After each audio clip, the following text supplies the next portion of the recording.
اعوذ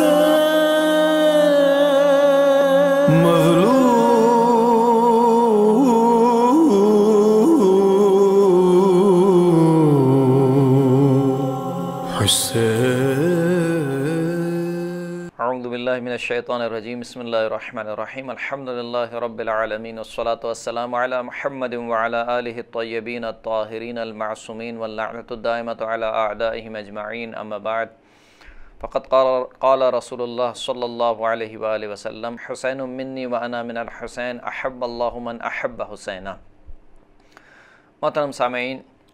سفر کربلا مدینہ سے مدینہ پروگرام کا سلسلہ جاری ہے۔ پچھلی گفتگو میں آپ کی خدمت میں عرض کیا کہ جناب مسلم کوفہ میں داخل ہو چکے ہیں اور جناب مختار ثقفی کے گھر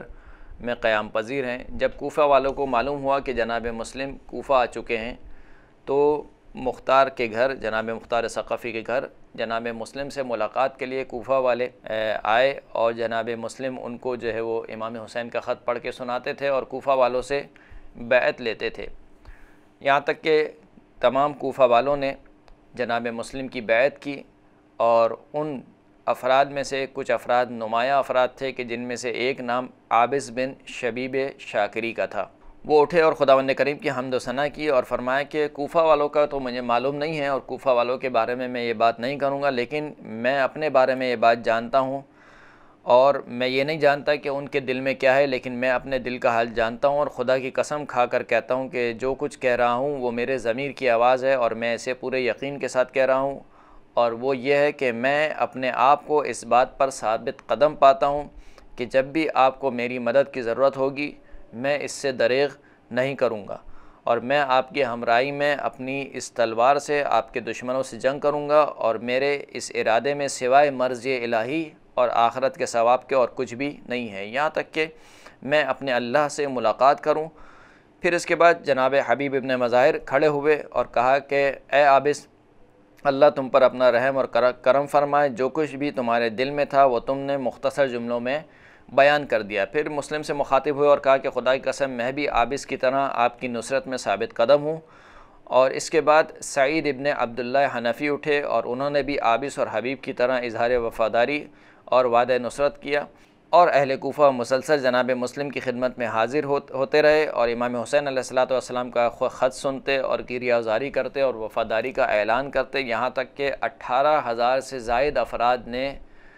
جناب مسلم کے ہاتھ پر بیعت کی۔ جب جناب مسلم کو یہ صورتحال معلوم ہوئی تو جناب مسلم نے خط لکھا امام حسین علیہ السلام کی طرف اور کہا کہ کوفہ والے آپ کی مدد اور نصرت کے لیے آمادہ ہیں، لہٰذا اس خط کے پہنچتے ہی آپ کوفہ آ جائیے، کوفہ تشریف لے جائیے۔ قیس ابن مصہر سیداوی اور عابس ابن شبیب شاکری مسلم کا خط لے کر امام حسین کی جانب روانہ ہو گئے۔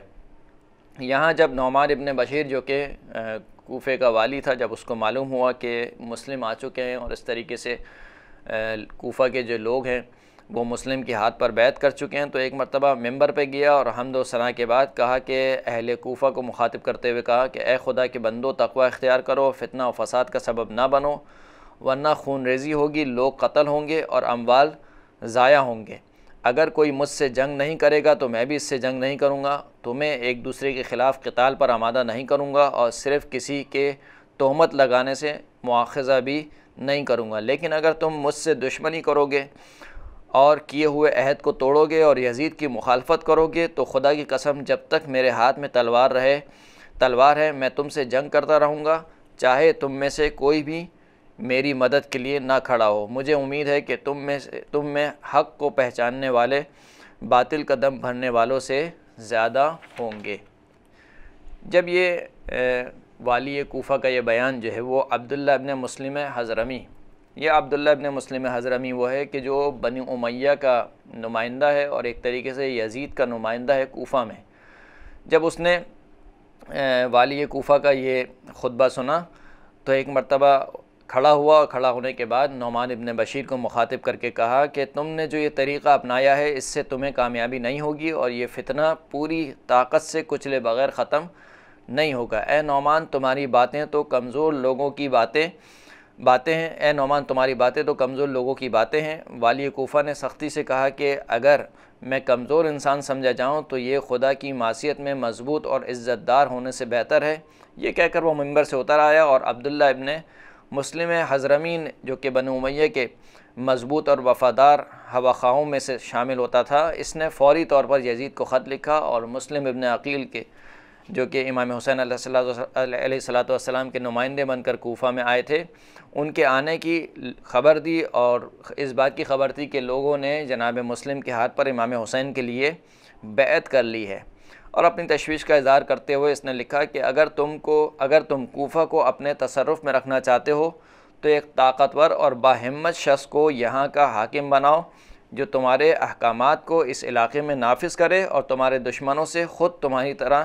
نمٹے۔ موجودہ حاکم نعمان ابن بشیر یا تو کمزور انسان ہے یا اپنے آپ کو کمزور ظاہر کرتا ہے، وہ اس منصب کے لیے نااہل ہے۔ اس شخص کے علاوہ دوسرے لوگوں نے بھی خطوط لکھے، اور اسی طریقے سے عبداللہ ابن مسلم کے علاوہ دوسرے لوگوں نے بھی خطوط لکھے، جن میں عمارۃ ابن ولید بن عقبہ اور عمر ابن سعد جو کہ پسر سعد کے نام سے جانا جاتا ہے، اس نے بھی یزید ابن معاویہ کو خط لکھے اور کہا کہ مسلم کوفہ میں آ چکے ہیں، اور یہ جو والی کوفہ ہے یہ مسلم سے نمٹنے کی صلاحیت نہیں رکھتا ہے، لہٰذا کسی اور شخص کو کوفے کا والی قرار دو۔ وآخر الدعوانا الحمد للہ رب العالمین۔